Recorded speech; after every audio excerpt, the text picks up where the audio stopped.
Navy Vet 76 in the gun room and reloading room. And today I'm still working on the RTI Vetterli and other, aka the polished turd. And surprisingly enough, the bore on this is really good. It's really good. So what I've done, I'm doing some load development, and I did a chamber cast. Here's the chamber, and this is the muzzle. And when I measured it, and I used micrometers, the muzzle end is 427. If I measure now, make sure I'm over the lens. Yeah, 426, 427. And the chamber end is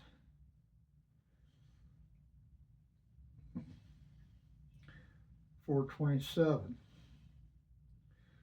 Okay. Now when I pulled it right after 426, 427 on the rifling, when I pulled it out of the, when I initially knocked it out of the chamber, I could swear I was getting 424, but whatever. I did had a special mold made, an accurate mold, and these bullets weigh 255 grains. It is a hollow base bullet, and you can see it has some grease grooves. I think I sized these to 424, which may or may not be a mistake. Hopefully yeah, these are 424. Hopefully with the longer barrel, maybe these will expand a little bit. They still engage the rifling, so you know, I'm not too worried about it. Also, my previous loads that worked with the 314 grain bullet, and pardon me, I'm looking at my load data, said that IMR 3031 at 30.5 grains was a good load for the 314 grain bullet. Now I'm going to use that same powder to push this lighter bullet, and I don't think it'll be a problem. I do have one that I've already done. It's already loaded. I had to make my own crimp. I don't know if I can show it to you or not. I had to make my own crimp because the seating die, I don't even use the seating die, and because the crimp in the seating die doesn't work for this. So what I am doing is basically, I'll just run you through it. Let me see if I can lower this down just a little bit. All right, so first things first, I didn't get primers out. And I'm out of primers there. Means I gotta get some. That's a large pistol. And that's a large rifle. Okay.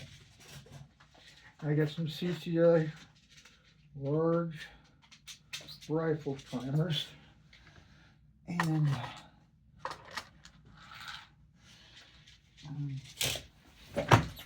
so I'm just feeding them by, I'm putting them in by hand, and I'll make sure I'm seating it.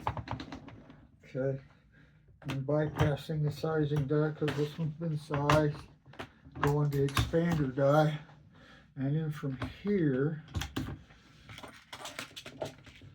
I'm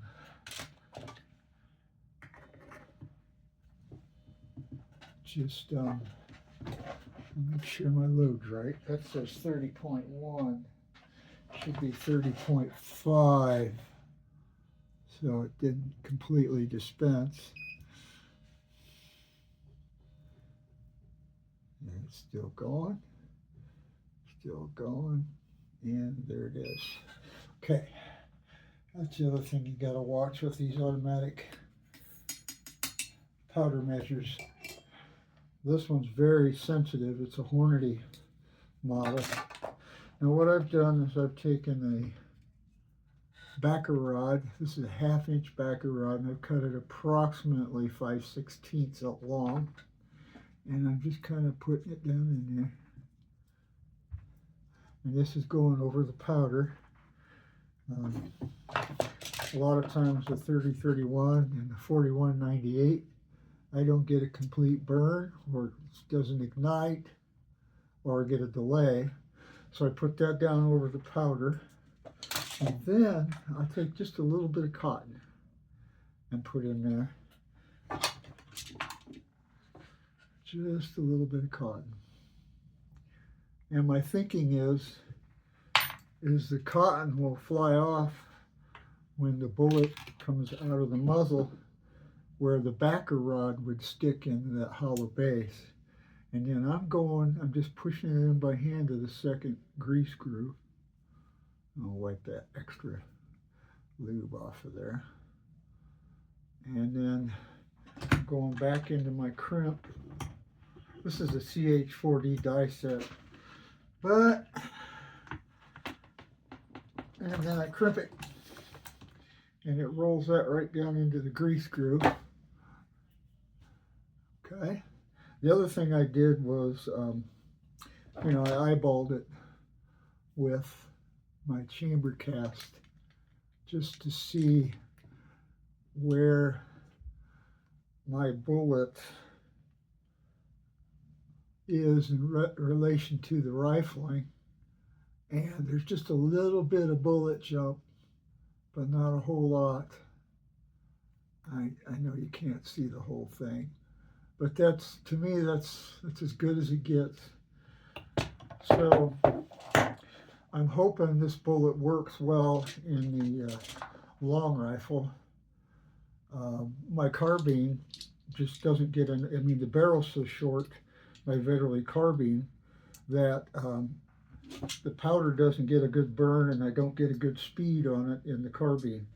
But I think in this long rifle, this load's going to work, but I won't know till we get it out to the range. But again, the bore on that rifle was really good, and I didn't notice any muzzle wear, and the muzzle and the chamber measure the same. There's a little pitting in the bore at the chamber end. It's not severe. It's not anything I'm going to worry about. And so we'll see how it goes. I just had surgery, so I'm not able to get out and test anything right now. Maybe next week I'll be okay. They had to pull some tumors out of my bladder, so I gotta let that heal, and then we'll get out to the range and see how it goes. All right.